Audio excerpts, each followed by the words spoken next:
The silence of space was broken by the desperate hum of failing life support systems aboard Kepler Research Station. Dr. Minji Park pressed her back against the cold metal wall as another explosion shook the facility. Through the observation windows, she could see the sleek black ships of the Dra'kari Consortium circling like hungry predators around their dying prey. 3 years. That was how long the small research team had called this remote outpost home. Orbiting the massive gas giant Zerion 7, they had spent their days studying the strange matter formations that danced through the colorful nebulae surrounding the system. It was peaceful work, far from the politics and conflicts of the inner worlds. Minji had loved the quiet mornings, when she would watch the twin suns rise over the planet's swirling storms while sipping her morning coffee. Now that peace was shattered forever, the attack had come without warning. One moment, Minji was reviewing data from the morning's experiments with her colleague Dr. Junho Kim. The next, alarms were screaming throughout the station as unknown vessels dropped out of hyperspace. The raiders had not bothered with demands or negotiations. They simply opened fire on the defenseless research facility. 12 people had been working on the station when the attack began. Minji could hear their screams echoing through the corridors as the Dra'kari soldiers boarded their home. She had managed to escape the initial assault by hiding in the maintenance tunnels, but she knew it was only a matter of time before they found her too. The emergency lights flickered red as another section of the station lost power. Minji forced herself to move, crawling through the damaged corridors toward the communications center. Her hands were cut and bleeding from the sharp edges of torn metal, but she pushed forward. Someone had to send a warning. Someone had to let Earth know what was happening out here in the darkness between the stars. The communications array was barely functional when she reached it. Sparks flew from damaged circuits as Minji's fingers danced across the control panel. She had never been trained for this kind of emergency, but desperation gave her focus. The quantum beacon was humanity's most advanced communication technology, capable of sending messages instantly across vast distances through folded space. Her message was simple but clear. She transmitted their exact coordinates, a list of casualties, and a desperate plea for any friendly forces to come to their aid. What she did not realize was that the beacon's signal would be picked up by monitoring stations throughout the galaxy. Hidden within the transmission's data stream were detailed scans of human biology, technological capabilities, and most importantly, the precise location of Earth itself. As Minji finished the transmission, heavy footsteps echoed in the corridor behind her. The Dra'kari had found her at last. She closed her eyes and whispered a prayer to whatever gods might be listening. Her message was already racing through the void, carrying news of humanity's existence to civilizations that had never heard of Earth.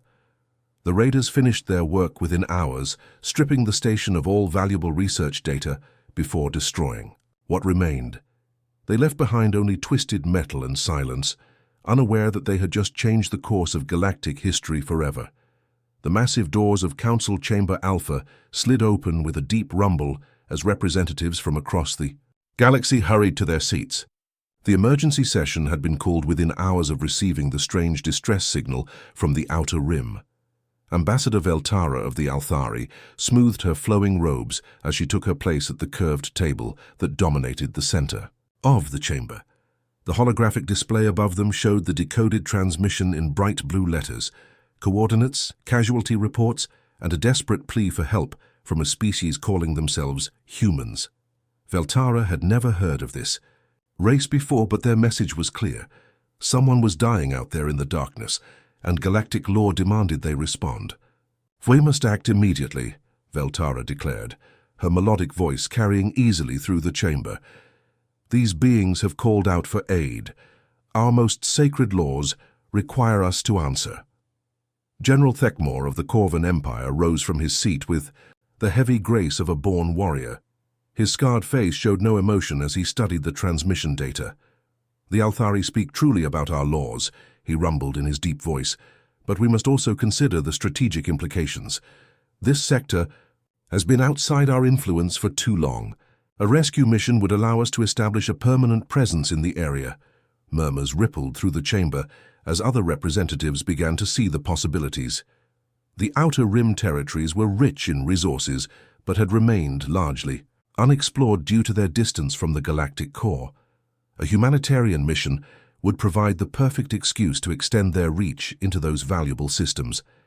In the shadowed alcove reserved for the ethereal collective, ancient beings of living crystal remained perfectly still. Their forms pulsed with soft light as they communicated through methods beyond the understanding of younger species. They had been members of the Galactic Council since its founding thousands of years ago, but they rarely spoke during debates. Today their silence seemed especially meaningful. Hours passed as the debate continued. The Zenthi wanted to send only medical ships. The Quarry insisted on a full military escort. The Dra'kari questioned whether they should respond at all to an unknown species that might pose a threat. Each delegation saw the rescue mission through the lens of their own interests and fears. Representative Kala of the Vegan Trade Alliance stood to address the chamber. "We are debating the fate of beings we know nothing about," she said. "The transmission shows advanced quantum communication technology, but their request for aid suggests they lack proper defenses. What kind of species develops such sophisticated equipment but cannot protect themselves?" The question hung in the air like smoke. None of the assembled delegates had access to reliable intelligence about these humans. Their databases contained no records of previous contact, no cultural studies, no assessment of their technological capabilities or military strength. They were arguing about rescuing a complete mystery. As the debate wore on, the ethereal collective finally stirred. Their eldest member, a being so ancient that his crystal form had grown dim with age, sent a single thought pulse to the chamber's translation system. The message was brief but troubling. "Some mysteries are better left undisturbed." Despite this warning, the rescue authorization passed by just 3 votes. The joint fleet would launch within hours. The stars shifted and blurred as the rescue fleet dropped out of hyperspace near the gas giant Zerion 7. Commander Zethara stood on the bridge of her ship, watching the main display with growing dread. Where the research station should have been floating in stable orbit, she saw only chunks of twisted metal spinning slowly in the void. "Full sensor sweep," she ordered her crew. The bridge fell silent except for the soft hum of instruments as they searched for any signs of life. Minutes passed before her sensor officer looked up with sad eyes. "No life signs detected, Commander. The debris field shows evidence of complete structural failure. Whatever happened here, no one survived." Zethara closed her eyes for a moment. They had traveled for 3 days through hyperspace, hoping to rescue the beings who had sent that desperate message. Now they were too late. She opened her eyes and straightened her shoulders. At least they could learn what had happened, and perhaps prevent it from happening again. "Deploy the investigation teams. I want every piece of wreckage examined." The rescue ships spread out through the debris field like careful surgeons. Zethara watched through the viewports as her teams in their protective suits moved between the floating remains of what had once been someone's home. The station had been completely destroyed, torn apart with ruthless efficiency. Lieutenant Mora, her tactical officer, approached with a data pad in his hands. His usually calm face showed worry as he studied the readings. "Commander, we have identified the weapon signatures. These burns match Vrakti energy weapons. The attack pattern suggests they boarded the station before destroying it." The name sent a chill through the bridge crew. The Vrakti consortium was known throughout the galaxy as pirates and raiders who showed no mercy to their victims. They attacked research stations and trade ships, stealing everything of value before leaving destruction in their wake. "What would the Vrakti want with a research facility?" Zethara asked. "Data, Commander, and possibly biological samples. Our scans show that all computer cores have been removed or destroyed. Any research these humans were conducting is gone." Recovery teams worked for hours, carefully collecting pieces of the station's communication array. When they finally assembled the fragments in the ship's laboratory, Zethara was surprised by what they found. The quantum beacon was far more sophisticated than anything in their initial reports about human technology. "Look at this encryption system," Mora said, pointing to the display. "The targeting algorithms are incredibly precise. This signal was designed to reach specific receiver networks across the galaxy. These humans knew exactly where to send their message. Zethara studied the data with growing respect. Their technology is more advanced than we thought, but if they had such sophisticated communication equipment, why couldn't they defend themselves? Neither of them realized the true implications of what they were seeing. The quantum beacon had not simply sent a cry for help into space. It had broadcast detailed information about human biology, technology, and location to every monitoring station in known space. The Vrakti had been the first to respond, but they would not be the last.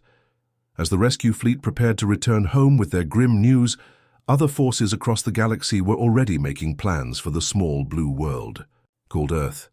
The red glow of Grimhold's volcanic surface cast eerie shadows through the windows of the War Council chamber.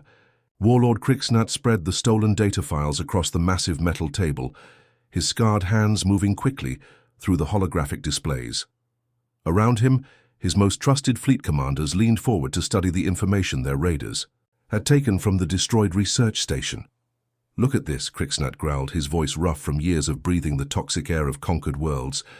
"These humans are perfect targets, small, weak bodies, no natural weapons or armor.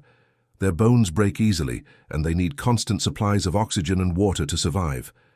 Commander Vextar, leader of the 2nd Battle Fleet, pointed at the biological scans with one clawed finger. "Their reaction times are slow compared to most species. Their vision is limited to a narrow spectrum of light. They cannot even see in complete darkness without artificial help." The other commanders nodded with satisfaction. In their long history of conquest, the Vrakti had learned to study their prey carefully before attacking.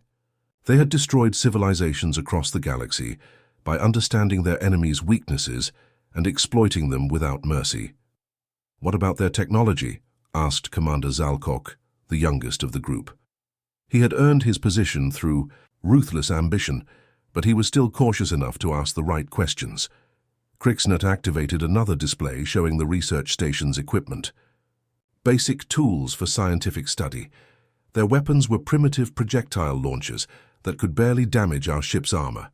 The station had no shields worth mentioning, and only simple communication equipment. The data seemed to confirm what their initial intelligence had suggested. These humans appeared to be an isolated species with limited technology and no real military capability. Their research station had fallen within minutes of the first attack, and no rescue ships had arrived to help them. "How many ships will we need?" Vextar asked, already calculating the profits from selling human slaves in the Outer Rim markets. Crixnat smiled, showing rows of sharp teeth. "I am assembling 300 warships, more than enough to overwhelm a single planet. We will take their world so quickly, they will not have time to send distress signals to their Galactic Council friends." The Fortress world's communication arrays hummed with activity as orders went out to Vrakti fleets scattered across their territory. Ships that had been raiding trade routes were recalled. Battle cruisers that had been stationed at border outposts began moving toward the rally point. Within days, the largest Vrakti armada in decades was gathering in the empty space between star systems. The fleet commanders studied tactical maps of the target system, noting the single inhabited world orbiting a yellow star. Long-range scans showed cities scattered across the planet's surface, but no major military installations or defensive satellites. It looked like an easy target for experienced raiders. As the armada entered hyperspace, anticipation ran high among the Vrakti crews. They expected to claim Earth's resources within days and return home with enough wealth to fund new conquests. The warriors sharpened their weapons and planned how they would divide the spoils of victory. None of them suspected that they were flying toward a trap that had been centuries in the making. The elevator descended deep into the mountain, carrying Admiral Donghyun Kim toward the most secret facility on Earth. 2 miles beneath the Korean mountains, the Strategic Command Center had been built in absolute secrecy over the past 50 years. As the doors opened, Donghyun stepped into a vast underground chamber filled with glowing screens and busy technicians. "Status report," he called out as he walked toward the central command platform. Around him, hundreds of military personnel worked at their stations, monitoring sensors that reached far beyond Earth's atmosphere. "The alien fleet is still 3 days out, sir," reported Captain Somin Choi, his chief tactical officer. "Long-range scanners confirm 300 vessels moving in standard attack formation. They appear to be following the exact trajectory we predicted." Dongyun nodded as he studied the main display screen. The approaching ships appeared as red dots against the star field, moving steadily toward Earth like a swarm of angry insects. To most people, it would look like certain doom. But Dongyun knew better. "Has the Global Defense Council finished their review of Dr. Park's transmission?" he asked. Captain Choi handed him a data tablet with a slight smile. "Yes, sir. Dr. Park managed to embed incredible amounts of intelligence data within her distress signal. We now know their weapon capabilities, shield frequencies, ship designs, and tactical preferences. She gave us everything we need to defeat them." The tablet contained detailed analysis of Vracti technology that Dr. Minji Park had secretly gathered during the attack on Kepler Station. Even as raiders destroyed her research facility, she had used the station's sensors to scan their ships and weapons. Her final act had been to hide this information within the quantum beacon's signal, disguised as background data that only Earth's computers would recognize. "Excellent work by Dr. Park," Dongyun said quietly. "Her sacrifice will not be forgotten. Now let us make sure it was not in vain." He walked to the central control console and placed his hand on the biometric scanner. Around the command center, previously dark screens began to glow with new information. Systems that had been hidden for decades came online as Earth revealed its true defensive capabilities. "Activate lunar defense grid," Dongyun ordered.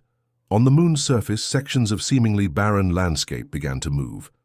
What had appeared to be natural rock formations split open to reveal massive weapon installations.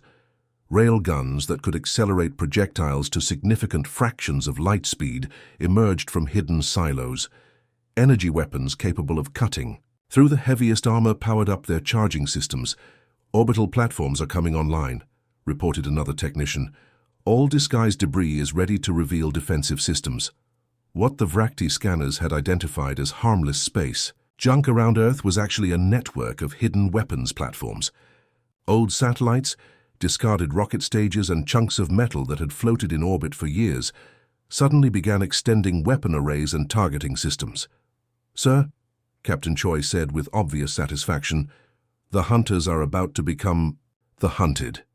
Dongyun allowed himself a cold smile as he watched Earth's secret defenses prepare for battle. The galaxy had always underestimated humanity, seeing them as weak and primitive. They were about to learn a harsh lesson about survival. The stars stopped their wild dance as the Vracti fleet dropped out of hyperspace at the edge of the solar system. Warlord Crixnut stood on the bridge of his flagship, staring at the small blue world that hung in the darkness ahead. Earth looked exactly as their stolen data had promised, a single inhabited planet with no visible defenses, ripe for easy conquest.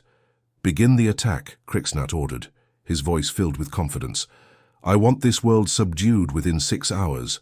The 300 ships of his armada spread out in perfect formation, their weapons charging as they accelerated toward their target. The warlord had conquered dozens of worlds using this same approach. Overwhelming force applied quickly always broke the spirit of resistance before it could properly form. But as the fleet closed the distance to Earth, something impossible began to happen. The moon's surface cracked open like a giant egg. Sections of what had appeared to be natural rock split apart to reveal gleaming metal structures beneath. Massive weapons emerged from hidden chambers, their barrels tracking toward the approaching Vracti ships with mechanical precision. "What is that?" gasped Commander Vextar, pointing at the display screen in shock. Before Crixnut could answer, the first wave of kinetic projectiles struck his forward ships. The metal slugs moved so fast they appeared as streaks of light, punching through Vracti armor like it was made of paper. 3 cruisers exploded in brilliant flashes before their captains could even raise their shields. "Evasive maneuvers," Crixnut shouted, but it was already too late. Around Earth's orbit, chunks of what his sensors had identified as harmless space debris suddenly came alive. Old satellites unfolded like deadly flowers, revealing weapon systems that should not have existed. Discarded rocket stages split open to show energy cannons that began charging with ominous hums.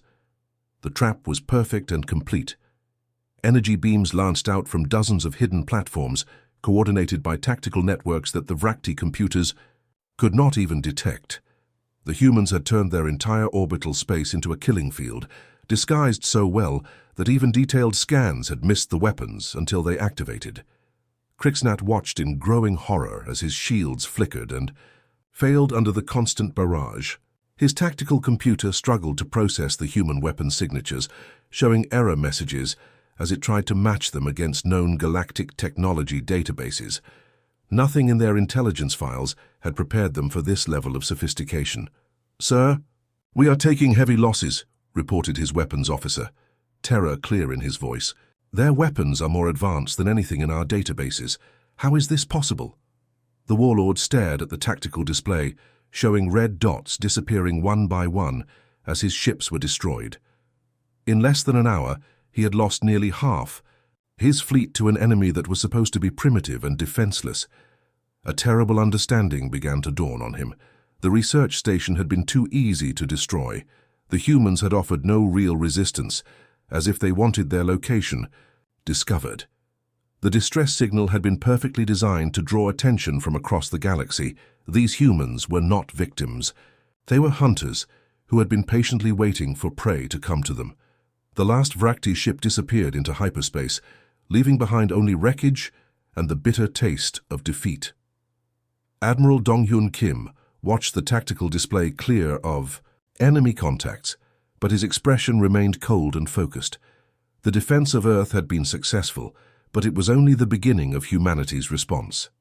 "Sir, the surviving Vracti vessels are retreating to their home territories," reported Captain Somin Choi. "Should we pursue them?" Dongyun turned to face the massive communication array that dominated one wall of the command center. For decades, Earth had maintained secret contact with hidden human settlements throughout the galaxy. Now it was time to reveal the truth about humanity's real expansion into space. "Activate Protocol 7, he said quietly. The order went out instantly across quantum communication channels that no other species knew existed. Throughout known space, human colonies that had posed as peaceful research stations for years began to shed their disguises. What the galaxy had seen as small scientific outposts suddenly revealed themselves as fully armed military bases equipped with the most advanced weapons humanity could produce. Captain Hyemin Lee received her orders while sitting in the captain's chair of what appeared to be a simple cargo vessel. The ship's registration listed it as a merchant trader carrying agricultural supplies to the Outer Rim colonies. In reality, it was a heavily armed hunter-killer designed specifically for deep space combat operations. "All hands, prepare for combat operations," she announced over the ship's communication system. Around her, the bridge crew began activating hidden weapon systems and defensive shields that had been concealed within the ship's hull. Throughout the cargo bay, sections of the floor slid away to reveal fighter craft and assault troops that had been waiting in concealment. What had seemed like a peaceful trading vessel transformed into a mobile military base within minutes. "Target confirmed," reported her tactical officer. "Grimhold Fortress World is 3 days away at maximum hyperspace velocity." Captain Lee smiled grimly as she studied the intelligence reports about the Vracti home base. For years, human agents had gathered detailed information about every major consortium installation. They knew exactly where to strike for maximum effect. "Signal the task force. We move in 1 hour." Across 17 star systems, similar scenes played out as human forces emerged from hiding. Ships that had traded peacefully with alien merchants suddenly revealed their true military nature. Research stations that had welcomed galactic visitors began jamming communication signals and launching attack craft. The Vracti consortium had terrorized the Outer Rim for centuries, but they had never faced an enemy like humanity. Their military bases were designed to withstand attacks from other galactic powers, using conventional weapons and tactics. They were not prepared for human technology that had been developed in complete secrecy. Captain Lee's task force struck Grimhold with devastating precision.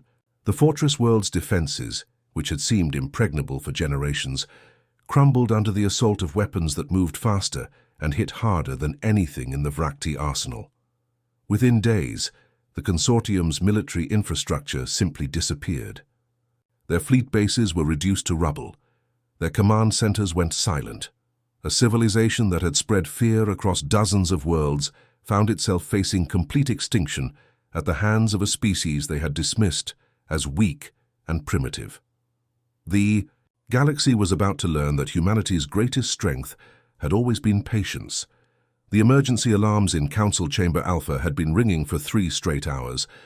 Ambassador Veltara of the Althari sat at her curved desk, staring at data screens filled with reports that made no sense. Her hands shook slightly as she read through tactical summaries from across the galaxy, each one more disturbing than the last. "This cannot be accurate," she whispered to her aide. "These humans were supposed to be primitive. We were going to rescue them." The main holographic display showed a map of known space, with red warning symbols appearing faster than the Council's computers could process them. Every symbol represented a Vrakti installation that had simply stopped responding to communication attempts. In less than a week, an entire civilization was disappearing from the galaxy. General Thekmor of the Corvan Empire stood at his station, his scarred face pale with shock. His military advisors whispered urgent reports in his ear, but he could barely focus on their words. The Corvan fleet was one of the most powerful in the galaxy, but the tactical data streaming in suggested that human forces could destroy them just as easily as they had eliminated the Vrakti. "How did we miss this?" he asked his intelligence chief. "How did an entire military expansion happen without our knowledge?" In the shadowed alcove of the ethereal collective, ancient beings of living crystal began to pulse with light patterns that had not been seen for thousands of years. Seer Morgeth, oldest of their kind, slowly rose from his meditation position. His crystalline form cast rainbow reflections across the chamber walls as he prepared to speak. The council fell silent. The ethereal collective had not addressed the assembly directly in over 3,000 years. When they chose to break their silence, every species listened with complete attention. "We have encountered these humans before." Morgeth's voice resonated through the chamber like distant thunder. "Centuries ago, their expansion probes reached the edge of our territory. We studied them carefully and made a choice that saved our civilization." Ambassador Veltara leaned forward in her chair. "What kind of choice, honored seer?" "We chose isolation over contact. We recognized something in their nature that reminded us of species we had seen rise to dominate the galaxy in ages past. They had the patience of natural hunters and the ruthlessness of survivors. We decided it was safer to avoid their attention entirely." The chamber erupted in worried conversations as representatives began to understand the implications. If the ancient ethereal collective had chosen to hide from humanity, what did that say about the threat these beings represented? On the main display, new footage began playing from security cameras aboard captured Vrakti vessels. Human soldiers moved through the corridors with mechanical precision, their faces hidden behind advanced combat helmets. They cleared each room, systematically, showing no emotion as they secured their objectives. "Look at their coordination," General Thekmor said quietly. "Every movement is planned. Every action serves a purpose. These are not primitive beings learning to fight. These are experienced predators who have been preparing for war longer than we realized." Representative Kayla of the Vegan Trade Alliance stood with obvious fear in her voice. "If they have been hiding their true capabilities for so long, what else do we not know about them? How many of our worlds have they already infiltrated?" The terrifying answer was becoming clear to everyone in the chamber. The galaxy's newest members were not victims seeking protection. They were apex predators who had finally decided to reveal themselves. Dr. Minji Park stood in the reconstructed laboratory of Kepler Station, watching her new research partner carefully measure exotic matter samples. Dr. Zel Nara of the Althari had been working alongside her for 3 months now, but Minji could still see the nervous tension in the alien scientists' movements whenever they were alone together. The new Kepler Station was nothing like the peaceful research outpost that had been destroyed 6 months earlier. Massive defense turrets rotated slowly on the station's outer hull, their sensors constantly scanning for threats. Fighter craft patrolled the area in regular patterns, and the station's docking bays could accommodate full battle fleets if necessary. "The quantum resonance patterns are fascinating," Dr. Zelnara said, her melodic voice carefully controlled. "Human technology approaches these problems from angles we never considered." Minji nodded politely, but she noticed how her colleagues' hands trembled slightly when handling the equipment. The respect was genuine, but so was the fear that lay beneath it. Every alien scientist on the station had seen the footage of human forces systematically destroying the Dra'kari consortium. They knew exactly what their human colleagues were capable of achieving. "Dr. Park," came a voice from the doorway. Captain Seungjae Choi entered the laboratory, his military uniform a stark reminder of the station's true purpose. "The afternoon briefing is ready to begin." The captain had been assigned to oversee security for the joint research project, but everyone understood his real job was to monitor the alien scientists and ensure they pose no threat to human interests. His presence was both protection and warning. Minji excused herself and followed Captain Choi to the observation deck that overlooked the station's main research areas. Through the transparent walls, she could see dozens of mixed human-alien teams working on various projects. The cooperation looked natural and peaceful, but armed human guards were positioned throughout the facility. "How are our guests adapting?" Captain Choi asked as they watched the scientists below. "They are eager to learn," Minji replied, "perhaps too eager. I think they are trying to understand our capabilities in case they need to defend themselves against us someday." The captain smiled grimly. "Let them study. The more they learn about our technology, the more they will realize how far ahead of them we really are." 6 months ago, Minji had sent a desperate distress signal into space, hoping that some friendly civilization would come to rescue her small research team. Instead, her message had triggered a sequence of events that revealed humanity's true nature to the galaxy.